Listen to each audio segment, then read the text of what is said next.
আর এদিকে কুলতলিতে নিহতের ময়না তদন্তে জটিলতা তৈরি হয়েছে।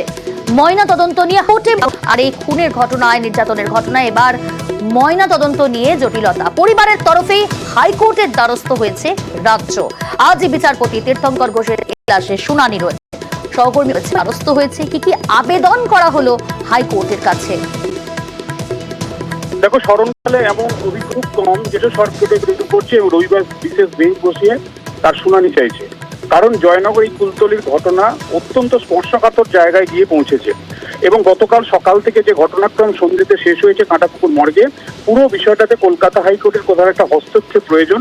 অর্থাৎ রাজ্য সরকার আর্যিকর কাণ্ড থেকে শিক্ষা নিয়ে কোনো রকম ভাবেই নিয়ে কোনো কিছু করছে, অর্থাৎ মৃতার দ্বিতীয়বার ময়নাতদন্ত এবং সেক্ষেত্রে কেন্দ্রীয় হাসপাতালে ময়নাতদন্ত, একই সঙ্গে ভিডিওগ্রাফি ম্যাজিস্ট্রেটের উপস্থিত ময়নাতদন্ত, এই আবেদনই তাই রাজ্য গতকাল রাতেই প্রধান বিচারপতির সচিবালয়ে ইমেল করে এই বিষয়টার হস্তক্ষেপ চান।